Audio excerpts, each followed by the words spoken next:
Lisa. How are you today? Kia ora, Esther. I'm good. Cheers Where for are the you invitation. from? Where are you joining us from? I'm actually parked up in front of Frankton Arms. I'm sort of halfway between a meeting in Arrowtown and heading into Chambers. Right. So I'm in the mobile office because, we all do a lot of work in our cars. And, being a councillor is very glamorous, isn't it? I mean, look at that office space you've got. I know, yeah. Well, this is, I think, the most permanent office space we have is in our vehicles. Yeah. Where you can be assured of privacy in a moment of peace. Well, so Lisa, you have been on council for one term. Sorry, I've just changed my screen so that we're not anyway, I'll move on. So you've been in for one term, and how have you found it? A lot more than I anticipated, for sure.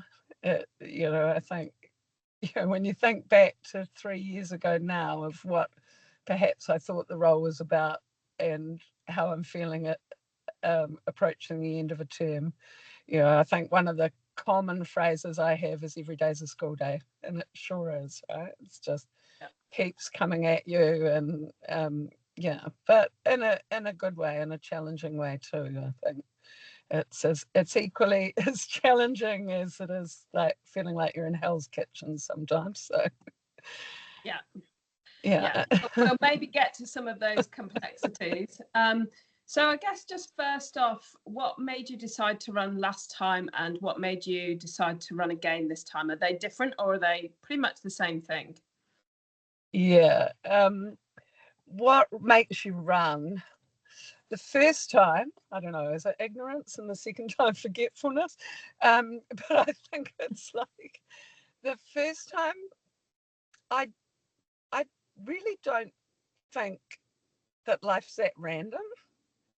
And when I look back over the weird kind of twisty career path or personal experience that I had, it kind of landed me where I am. And that's what happened the first time around, I suppose. I got to where I was sitting, contemplating my skill base and the experiences that I'd been privileged to have, and it seemed like a fit.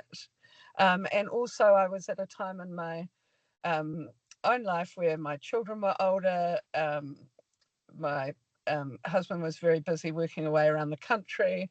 I was sitting at home at night watching far too much reality TV and really wanted just to knuckle into something that had some clarity of purpose to it, and to really use my brain to the limits that I wanted to push it. And I can genuinely say it's given me that.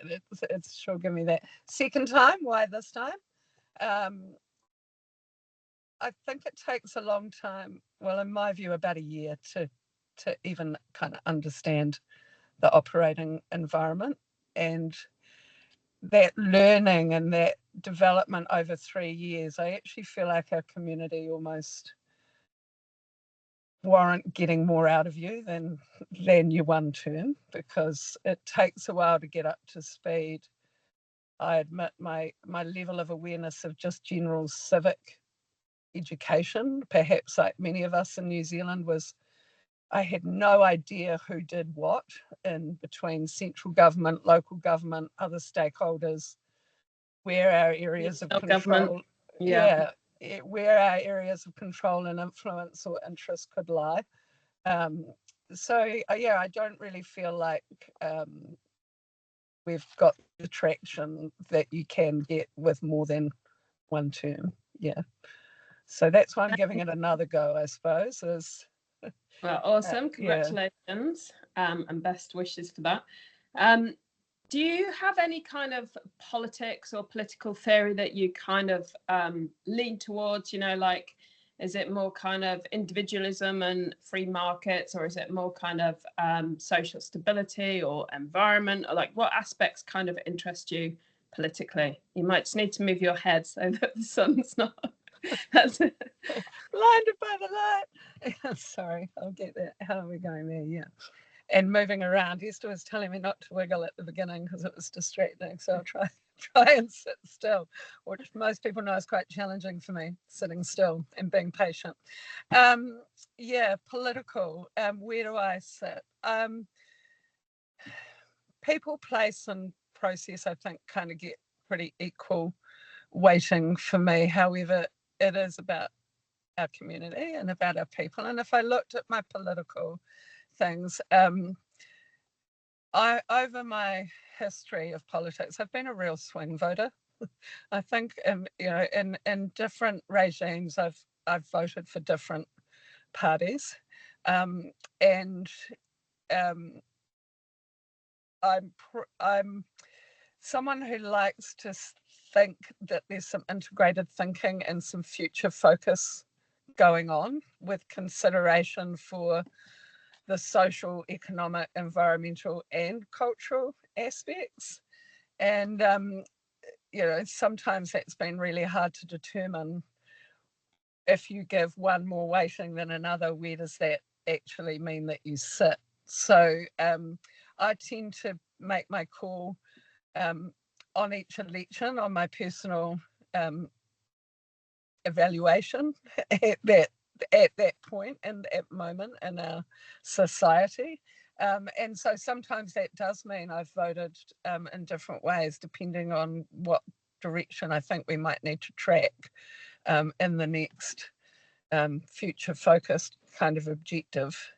Yeah. And it also does influence my decision making, in that I think I'm quite anti the flip-flopping when it's fine for me to flip-flop between different political viewpoints, but when we're talking over long life assets and decisions that have to sustain us over time, it's really hard when we've got those decisions kind of flip-flopping on a political basis, rather than the need of the community in the future, regardless of who's in power or who's at the council table even. So yeah, that's kind of... So for listeners, maybe to put that into an example or perspective, there's there's a lot that's out of our control locally that perhaps listeners might not always know, in terms of what central government, whoever's in power, decides to do, kind of comes through either in a clear mandate or a less clear mandate, but is inevitably the direction of central government. And in the last 6 to 10 years, there's been a lot of changes, which has made the function of local government, I think, considerably harder with that flip-flopping. Do you kind of agree with that statement? Yeah, I do. And I think one of the numbers I'm quite keen to have more of a concrete grasp of, my gut feel is that maybe 70 to 80% of what we actually expend is probably mandated. There's very little room to move around any discretionary expenditure. And so often we'll bring a constituent's perspective to the table, only to be told we've got no control over that. That's central government, or actually that's ORC, or that's LINZ, or that's whatever other agency or regulatory authority you want to go out and try and resolve things with. That was definitely my first big piece of learning. What do we have control over? What can we influence? And even if we don't have control or influence, then certainly we have interest in all of these things. But there's only so many hours in a day, and technically we're meant to give this role 15 to 20 hours a week. So yeah, I had to get quite disciplined quite early and not running off down cul-de-sacs thinking I could change the world, and actually just focus my attention where we might be able to get some results. So yeah. Okay. So I guess one of the reasons that I wanted to do this podcast with all the candidates was because some of my learnings around the table have been that everybody comes to the table with a political stance, or they may not. They might behave in a way that you do in terms of general elections, and in many ways that's kind of not the most important thing. The values and the integrity around your decision making is kind of crucial. And I think what we bring to the table, so the qualities that we bring, so kind of what I'm trying to get to in these corridor is just to see the person, I guess, behind it and the human stuff. So I'm going to kind of move into those questions, which are, you know, the environment can sometimes be quite stressful. So in terms of like how you relate to stress, what do you think your friends and your whānau would describe you as when you're stressed? And or how would you describe yourself when you're stressed? Like how do you show up and navigate that? Yeah, good question. I think my background as a facilitator and corporate trainer, kind of HR manager, is that I have fronted the room a lot. So I'm moving across in front of the sunbeams again. I have been coached in using directive language and things like that. So my children always say I come across very bossy and and directional when I'm under stress, right? The please and thank yous sort of go out the window, and I can become quite animated. And one of the challenges for me first coming into council was to not try and hold front of the room, and not try and be that directive, and instead be open to everybody's inputs and be a better listener. How do I respond under stress? It's something that I'm very conscious of managing and balancing, the whole well-being balance of taking care of your physical, mental, spiritual, emotional well-being. Because you're right, I found it quite a lonely space being on council. Pre-coming in, I thought it would be quite collegial, and it would be, after working in soul roles quite a lot as being a consultant or a facilitator or a trainer, I was looking forward to the team. And it's not like that, because everybody's got their own roles outside of council. People are busy with their jobs and their families and their lives, and even the basics. We don't have an office. We don't come together as often. We really are together for quite short amounts of time to workshop or to meet. And that was a surprise to me. And still to some members of the public who say to me, "Oh, we'll pop in and see you at your office in council," and reminding people that we are governance, not operations, and we're not embedded in the organisation to that extent, which was something new to face, I suppose. Yeah. And so in terms of new candidate standing, have you got any kind of tips around what qualities you think are important around the table, bearing in mind some of those things that you've just described, which people might not know? And also the next council may look different, of course, they're going to work in a different way, etc. But what are your kind of takeaways and, I guess, tips for people coming forward in that regard? Like, stressful kind of environments, qualities that you think are really valuable to bring to the table. Yeah, well, congratulations, first off, to everybody that's put their hands up, because I think that really shows the first step, which is courage and bravery to actually believe that being in service to our community matters, and that this place matters, and that campaigning is a whole different ball game to the job. It's just a completely different skill set. It's a completely different outcome than what you're after. And the campaign trail, one of the things I loved about it last time was the friendships that I took away from it, of the people that you campaign with, whether or not you're successful at getting in. You spend this time facing some pretty blunt discovery about yourself and each other, and I'm looking forward to that, of getting to meet the people who have been courageous enough to volunteer at this point. What skills? I think the ones that have been the most useful in my toolkit. One is being a hyper reader. I've always been a hyper reader, but the amount of evidence that comes across our desks and the timeframes we have to actually process and reach an understanding enough to question it. It's one thing to read it, but then to get your mind into what might be missing from it, or how you're going to apply good governance over that is another transfer of learning. But the other, I think the big lesson for me is been around listening, and it's listening really widely, and a little bit of a BFO, if you like, blinding flash of the obvious, I call those, that I had the other day, was that listening doesn't always mean agreeing. And often our community expect that to demonstrate that we've listened, they seek agreement to what has been said.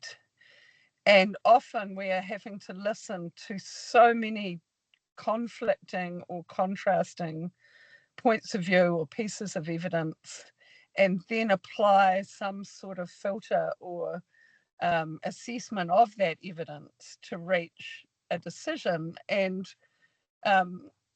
not all decisions have easy answers. You know, they're hard decisions with a lot of evidence and not necessarily an easy answer. So having to accept in myself that I may have listened even when I can't agree sits quite heavy and becomes very public at times. So for a new councillor, I think if you can sit in integrity with yourself and think what you're thinking and saying and doing all line up, you know, that triangle of congruence, what I think and say and do is kind of matchy-matchy, then even when I may have to make a decision that may not be popular to the person who expects me to have listened to their point of view, in my heart of hearts, I can say I've listened. You know, I listen. I know every nasty things people say about me. But do I agree? That will be determined based on a whole raft of inputs. And the other thing, I suppose, is that for every person's win is someone else's loss, and having to bring that empathy to the decisions that, you know, no doubt most decisions we make, there are going to be people who are feeling different sentiments around that decision.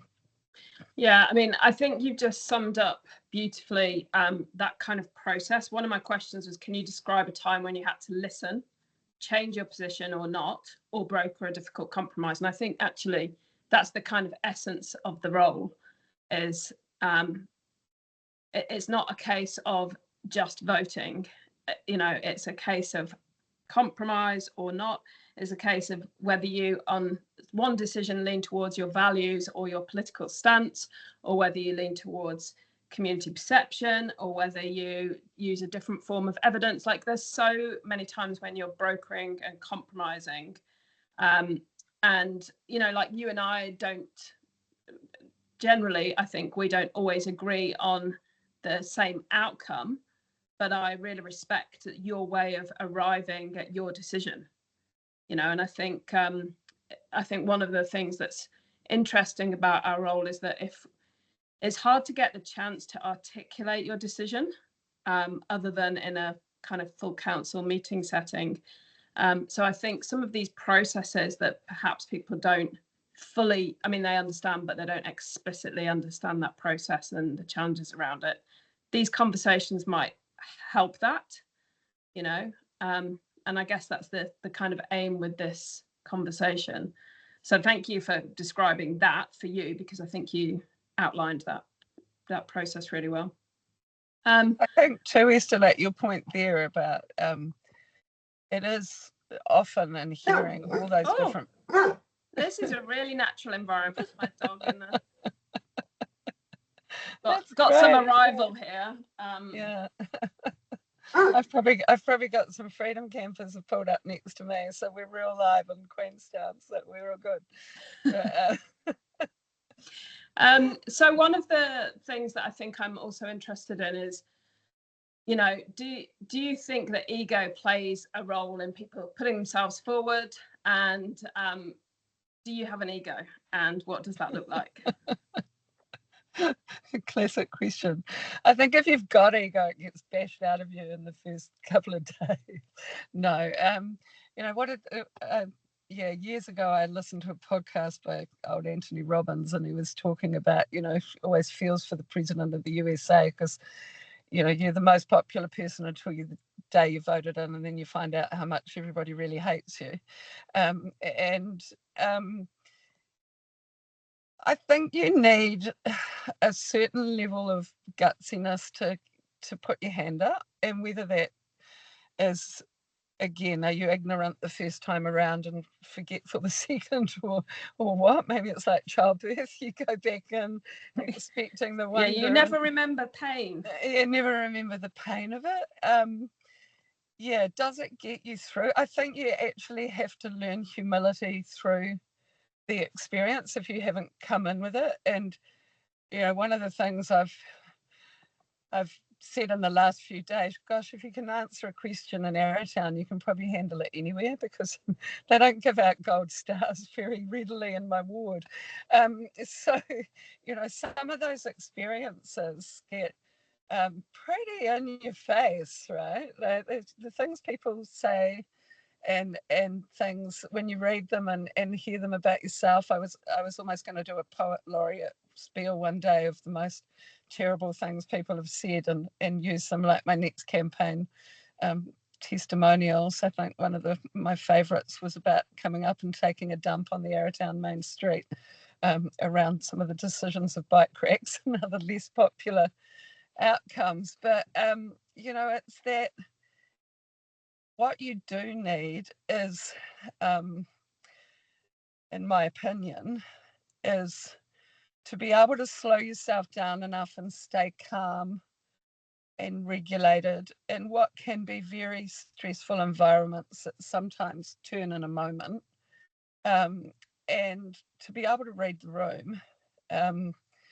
And you're fine until you're not, you know, and those are life skills, I suppose, that I've taken out of my outside experiences that when I've brought them into council have you know, really had to upskill and bring up another level of going, the calls on your emotional regulation and your professionalism and your decorum in a public forum, when the room goes bad and the pitchforks come out and you may just want to run out the door behind you, which I have done once, to take a breath and walk back in the next door and reface it. Yeah, I think it's around being able to stay present in whatever emotions you're experiencing and try and respect the room around you as you deal with that. And what can be a very public manner. You're either on camera, you're being recorded, or sorry, that's my phone trying to ring. I'll just switch that off. Yeah, you're either on camera being recorded, or perhaps you're in a room of your constituents who want to tell you their experience face to face. And yeah, that it can be scary, but it also is hugely rewarding as well. Yeah. Well, thank you for everything you've given this term, and best wishes for next term. I think we've already gone over our 20 minutes and probably only covered about half of the questions, but you know, really great kind of deeper dive into each of those. Any kind of parting comments or anything that you wanted to leave with? I'd like to thank you, Esther, for your service. Thank you. And you know, I really admire those of you that served through COVID, because what an even more challenging dimension to be in a hybrid environment like this, and to be operating in even more isolation. And I really respect your work, and I respect how you hold firm to your values, and I've learned so much from you in the governance space, and respect for the work that you do outside of council as well. And I think you've been a real pillar for this community, particularly around issues of our environment and good and sound governance. And I'm really going to miss you at the table, and tried to have a last go on Thursday night of saying, please have another go. But, you know, I think I can tell you, you're still going to be engaged in so many ways to give back to the place that you call this home. is kind of my gift. This is my gift for the next term, interviewing 25 people. So a little bit of time there, but credit to you. Yeah, it's going to help me to know who to vote for, that's for sure, and hopefully others. Hey, well, I'm going to miss you, and I hope that you still stay in touch. So thanks for being a really amazing colleague at the table. Love your work. Lisa. Thank you so much. And I will see you very shortly around the council table, but thanks for your time and thanks for your service. Cheers for that. Catch you soon.